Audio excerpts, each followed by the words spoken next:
బాబు office ఇప్పుడు మధ్యాహ్నం 5:30 నుంచి పొద్దున్న 2:30 వరకు, అంటే 3:30 కల్లా బయలుదేరుతాడు. తర్వాత పొద్దునేమో వచ్చే వరకు 4 అవుతుంది. సో మధ్యాహ్నం మమ్మీ టిఫినే తింటాను, రాత్రి మటుకు పొద్దున వచ్చాక అన్నం తింటాను కూర అంటాడు. అందుకని రొటీన్ మారింది. సో ఇవాళ ఏంటంటే ఇక్కడ ఏం లేవు నా దగ్గర, వాడు ఇంకా లేవలేదు. పచ్చిమిరకాయలు ఎండుమిరపకాయలు లేవు అనమాట. సరే ఏం చేయాలని ఆలోచిస్తుండగా మసాలా ఉప్మా చేశాను అనమాట. ఇగో తర్వాత ఏమో కాఫీ కలిపి పెట్టాను రెడీగా. ఇది ఆవకాయలు కొంచెం పాలు వేసి ఉప్మాలో పచ్చళ్ళ చేశాను. ఈ ఉప్మా ఎలా చేశానంటే, ముందు ప్యాన్లో నూనె తీసుకుని ఆవాలు జీలకర్ర వేసి ఎండుమిరపకాయ యొక్క గింజలు ఉంటాయి కదా అవి వేసాను. తర్వాత ఏమో మినపప్పు శనగపప్పు వేసి వేగాక కరివేపాకు వేసి పల్లీలు వేసాను.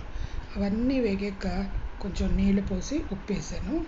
ఆ నీళ్ళలో మరుగుతున్నప్పుడే గరం మసాలా కొంచెం, తర్వాత బిర్యానీ ఆకు ఉంటుంది కదా అది, కారపొడి, పసుపు ఇవన్నీ వేసి మరుగుతుండగా అప్పుడు బొంబాయి రవ్వ వేసి కలిపాను. సో గరం మసాలా, బొంబాయి రవ్వ ఉప్మా మంచి ఆవకాయ పాలు పచ్చడితో కాఫీతో రెడీ అయిపోయింది.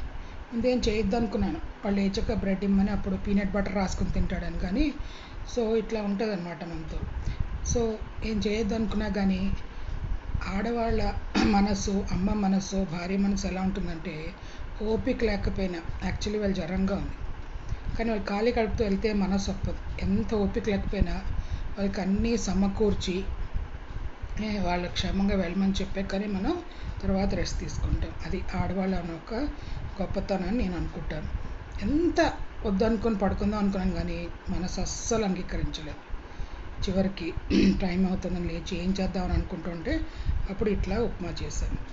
పచ్చిమిరకాయలు ఎండుమిరకాయలు లేక ఫస్ట్ టైం ఇట్లాగా ఉప్మా చేయడం, కానీ టేస్ట్ చాలా బాగుందండి, చాలా బాగా కుదిరింది. సో ఇది ఆడవాళ్ళనే ఒక ఇది. తర్వాత భార్యగా ఎన్ని పాత్రలు పోషిస్తున్న ఆడది, తల్లిగా, భార్యగా, తర్వాత నానమ్మగా, అమ్మమ్మగా, ఏదైనా అవని, కానీ అన్ని పాత్రలు పోషించి ఓర్పుతో నేర్పుతూ పిల్లల్ని, మొగుడిని, ఇంటి వాళ్ళని, అత్త మామ అందరినీ సాకుతూ పైకి వెళ్తూ ఎంతో సమయస్ఫూర్తిగా వ్యవహరిస్తుందని నేను అనుకుంటాను. అందుకే అందరు ఆడవాళ్ళకి నమస్కారం, ఆడవాళ్ళకి జోహార్. ఆడవాళ్ళని గౌరవించండి, ఆడవాళ్ళకి కొంచెం రెస్ట్ ఇవ్వండి, చివరికి రెస్పెక్ట్ ఇవ్వండి. అదే మేము కోరుకున్నది. జై ఉమెన్స్ డే. బాయ్.